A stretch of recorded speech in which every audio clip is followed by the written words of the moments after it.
La verdad, nunca fui de andar buscando atención ni sexo fácil en esas aplicaciones de cita. Siempre he sido más reservada, pero ya llevaba mucho tiempo viviendo en Alemania y la verdad, hacer amigos no es tan sencillo cuando eres latina. La gente aquí tiene otra forma de ser, otra cultura, y yo pues ya no aguantaba más la soledad. Ya tenía 40 años y la soledad me estaba pegando fuerte. Así que, con mucha duda, decidí descargar Tinder. Pensé que no tenía nada que perder. Conecté con un alemán guapo que vivía en Berlín igual que yo. Era mayor, como de 55 años. Recuerdo que al principio me daba un poco de dudas la diferencia de edad, pero bueno, me pareció que a lo mejor era alguien más maduro y con quien podría tener una buena conversación. Nos quedamos en ver en un bar moderno, de esos que están de moda. Yo estaba nerviosa, pero desde que lo vi, todo fluyó de manera increíble. Era carismático, hablaba de manera tranquila y abierta, lo que me hizo sentir cómoda rápido. Después de un par de tragos y una buena charla, sacó una pulsera de Pandora y me la regaló. Fue un detalle inesperado. Me emocionó mucho más de la cuenta. Me dije a mí misma, si esto es en la primera cita, ¿cómo será lo que sigue? Y es que, ¿acaso a quién no le gustan esos pequeños gestos?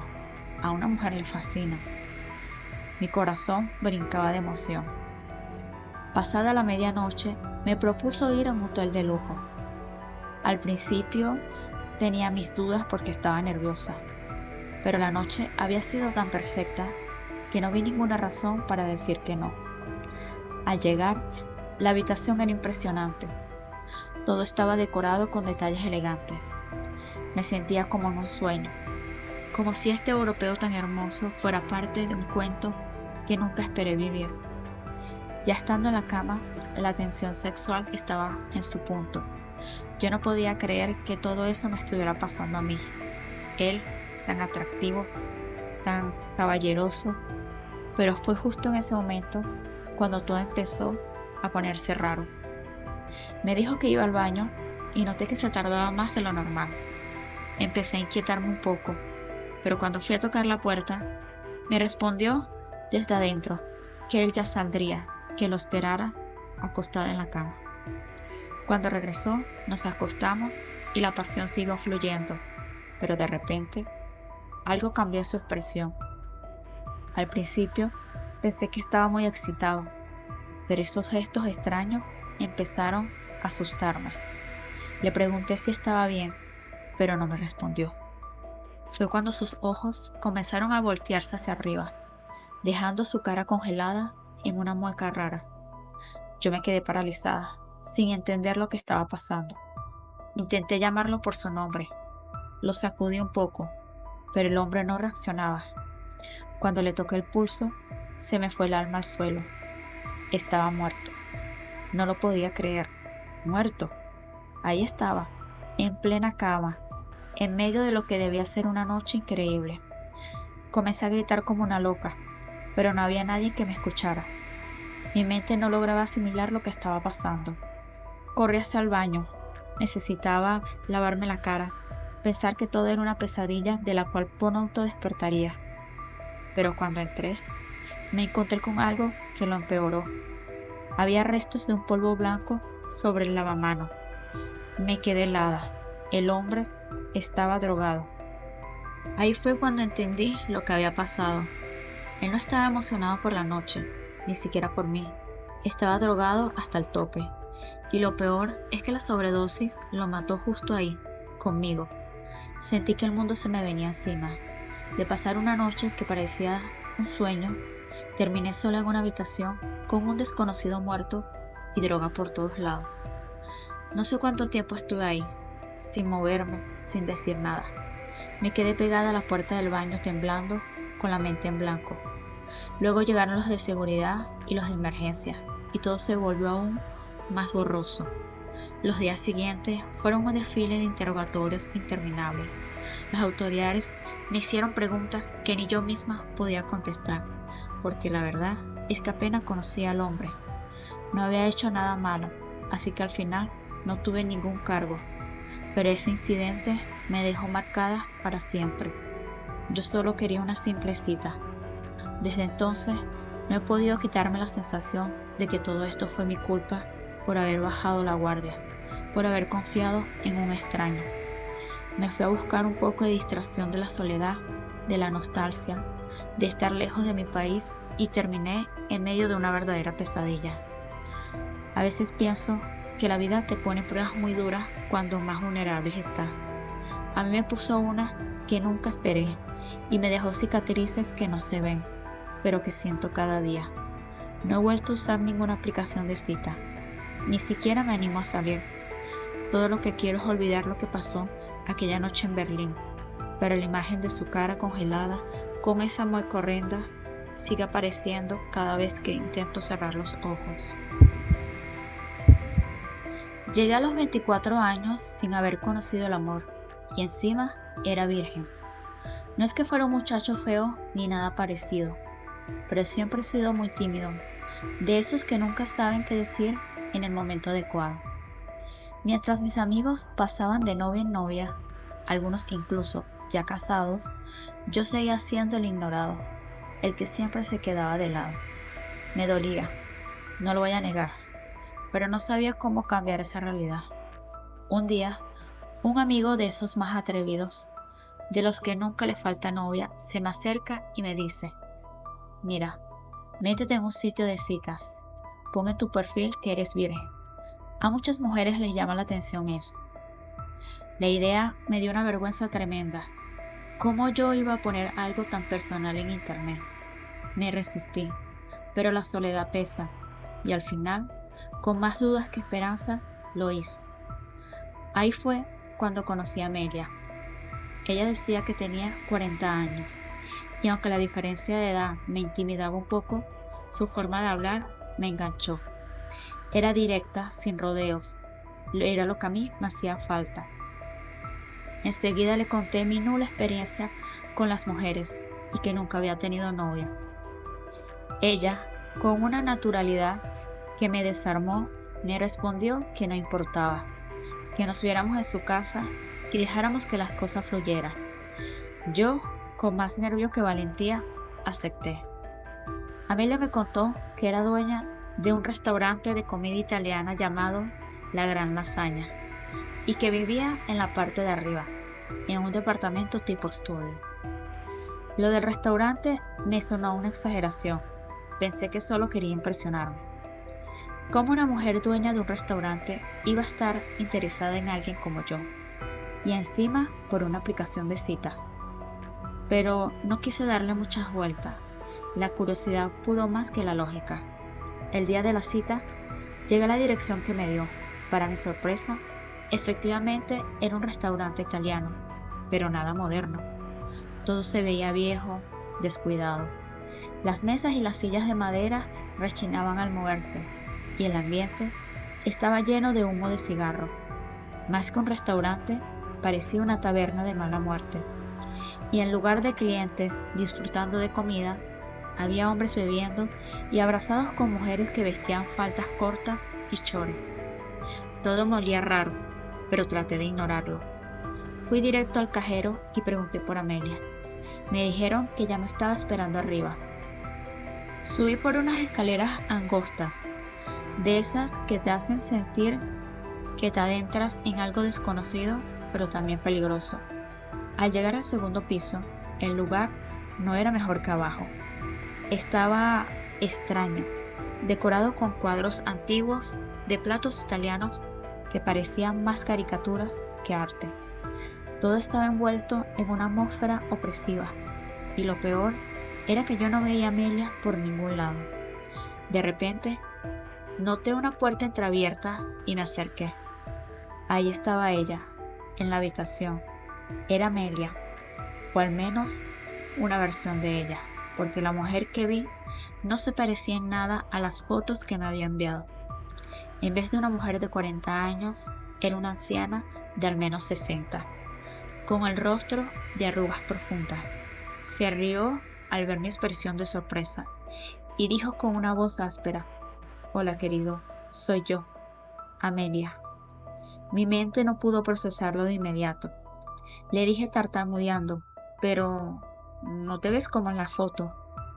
¿Segura eres tú? ¿Esto es una broma?». Y ahí fue cuando todo se torció.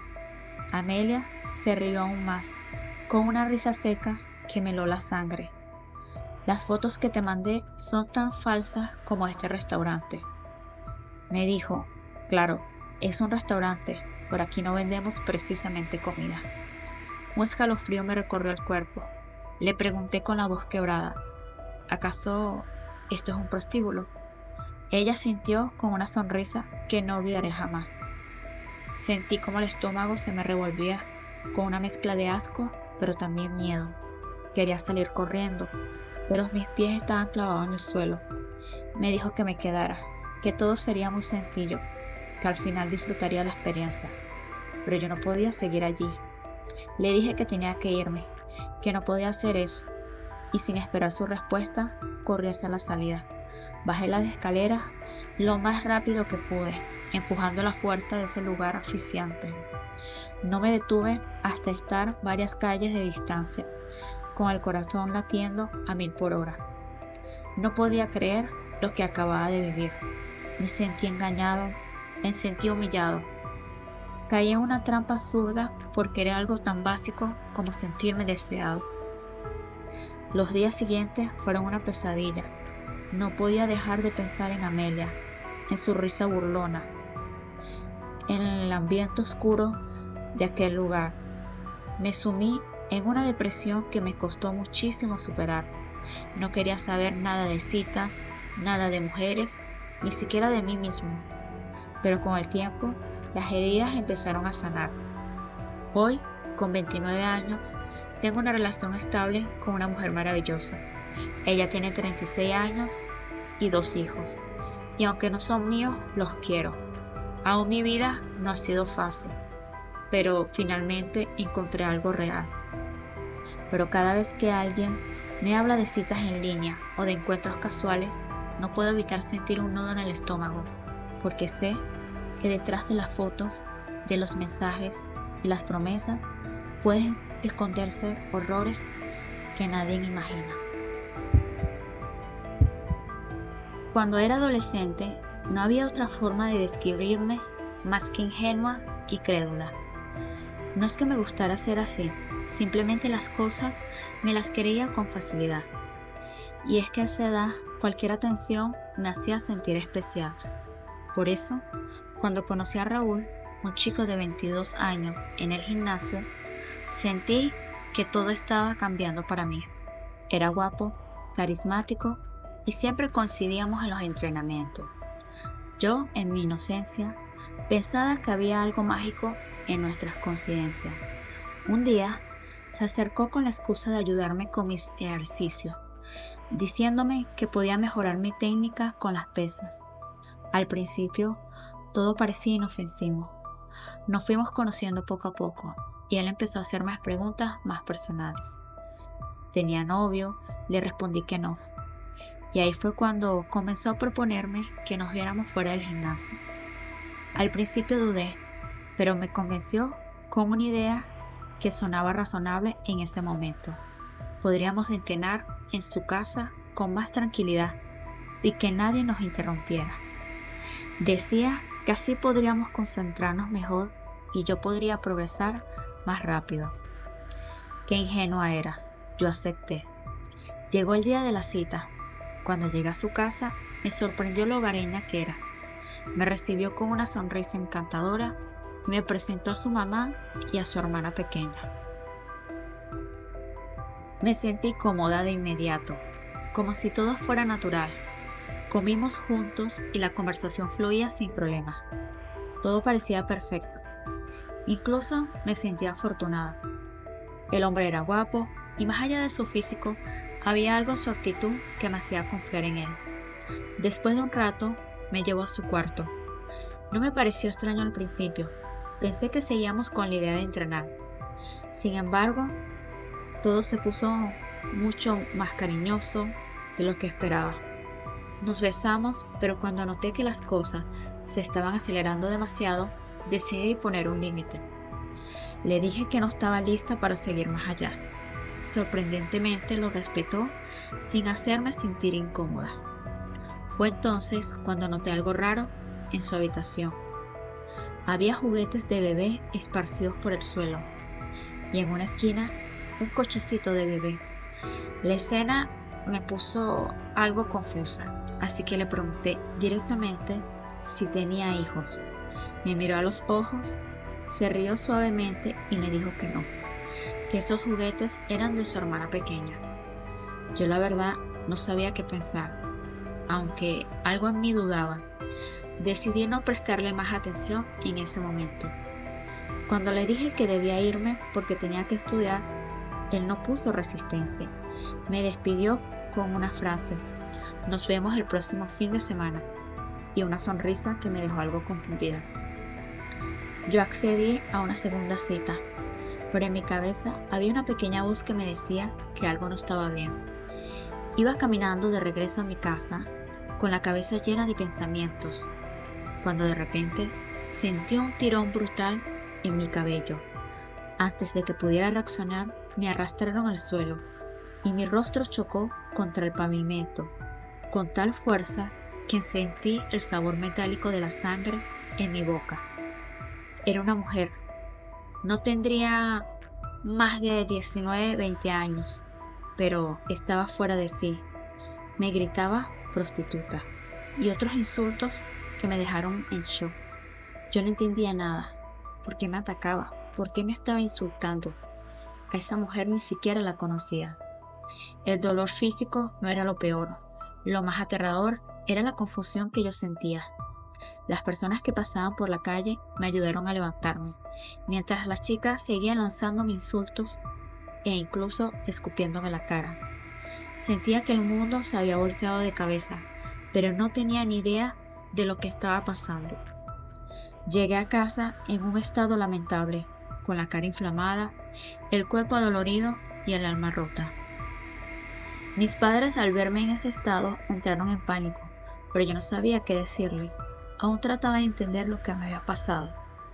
Con el pasar de las horas, una idea comenzó a formarse en mi mente. La única conexión que podía encontrar era Raúl. Algo no cuadraba y sentía que de alguna forma él estaba relacionado con esto. Abrí las redes sociales y busqué su nombre. Fue entonces cuando encontré la verdad. La chica que me había atacado era su exnovia, o al menos eso pensé al principio. Pero al seguir investigando, descubrí que en realidad era la madre de sus hijos. Sí, Raúl tenía 2 hijos, los mismos que había negado cuando le pregunté en su casa. No sé si seguían juntos como pareja o si estaban separados, pero lo que estaba claro es que ella me había visto salir de su casa y había asumido lo peor. Mi mente daba vueltas, no podía creer que me hubiera metido en una situación tan peligrosa por confiar ciegamente en un desconocido. Al final, nunca volví a pisar ese gimnasio y, por supuesto, nunca más volví a ver a Raúl. Por esa experiencia me dejó marcada para siempre. Aprendí a la fuerza que no todo lo que brilla es oro y que detrás de las sonrisas perfectas pueden ocultarse mentiras que te arrastran al infierno. Ese día, por suerte, no caí en su juego, pero me quedé con las cicatrices, tanto físicas como emocionales, de una de las peores experiencias de mi vida. Desde entonces, miro con desconfianza a cualquiera que intenta acercarse demasiado rápido.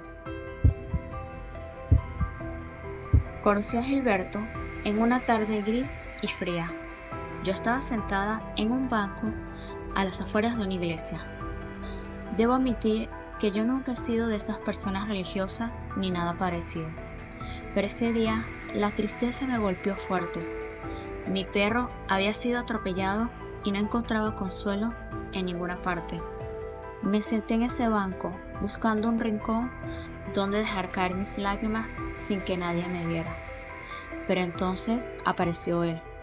Salía de la iglesia con una camisa bien planchada y una Biblia bajo el brazo. Al verme llorar, se acercó de inmediato. Con una voz suave y llena de compasión, me preguntó qué me pasaba. Me dio vergüenza, claro, pero había algo en su mirada que me hizo sentir menos sola. Le conté lo de mi perro y él se sentó a mi lado escuchando con paciencia. Gilberto era tan amable, tan considerado, que me sentí cómoda hablando con él. A los pocos minutos me invitó a un evento que iba a tener la iglesia el fin de semana siguiente. Al principio dudé, porque yo dije, ¿qué iba a hacer yo en una iglesia que ni conocía, con una persona que acababa de conocer? Pero tengo que admitir que la tristeza por la pérdida de mi perro me estaba consumiendo y pensé que distrayéndome un poco me haría sentir bien. Así que acepté su invitación. El sábado llegó y fui al evento. No fue lo que yo esperaba. No había sermones largos ni cosas extrañas. Solo un compartir donde la gente parecía genuinamente amigable. Yo no recuerdo el nombre de la religión, pero me sentí muy a gusto, más de lo que yo pensaba. Gilberto estaba allí con sus padres, y cuando terminó la reunión, salimos a caminar juntos por un parque cercano. Conversamos de todo un poco, y yo pensé que era una tarde tranquila, una distracción necesaria. Pero entonces, su madre, una señora con una sonrisa demasiado grande y con unos ojos que parecían leerme el alma, me miró y soltó algo que me puso súper nerviosa. Ella dijo, ¿y cuándo se casa? Me quedé perpleja, tratando de procesar lo que acababa de escuchar. Le respondí, muy nerviosa, que no entendía de lo que me estaba hablando. Le dije, ¿casarnos? Apenas conocí a Gilberto, pero ella insistió con esa sonrisa congelada en su rostro y me dijo, Gilberto nos dijo que eras el amor de su vida. Mi corazón enseguida empezó a latir. Me giré hacia Gilberto buscando alguna señal de que todo lo que estaba hablando su mamá era una broma de mal gusto, pero no. Sus ojos, que antes me parecían amables, ahora estaban llenos de una intensidad que nunca había visto antes. Y en cuestión de segundos, Gilberto me agarró el brazo, pero de una manera fuerte, como si no quisiera dejarme ir. Esta es nuestra cita especial, ¿no? Me dijo con una voz demasiado dulce para lo que me estaba diciendo. Mi mente se quedó en blanco. Le dije, ¿de qué estás hablando? Yo solo había venido para distraerme por la muerte de mi perro. Casi no te conozco, Gilberto, ni mucho menos a tu familia. La sensación de incomodidad se transformó rápidamente en un miedo profundo. Intenté soltarme, pero aún así me tenía muy agarrada del brazo de manera fuerte y firme. Sus padres, que caminaban a nuestro lado, no hicieron nada por detenerlo. Al contrario, su madre lo miró con una mezcla de comprensión y orgullo, como si todo eso fuera perfectamente normal. Tranquilo, Gilberto, no las presiones, dijo su mamá. Recuerda que tu papá y yo también tuvimos un inicio difícil, especialmente porque somos primos. Ese comentario me revolvió el estómago. ¿Qué clase de familia era esta? Sentía que estaba atrapada en una pesadilla. Mi respiración se aceleraba. Cada fibra de mi ser me gritaba que me alejara lo más rápido posible. Me tengo que ir, logré decir con una voz temblorosa. Me siento mal. Intenté moverme, pero Gilberto no me soltaba. Le grité desesperada, déjame, enfermo mental.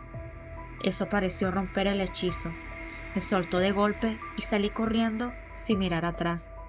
Mi corazón latía tan rápido que sentía que se iba a salir de mi pecho.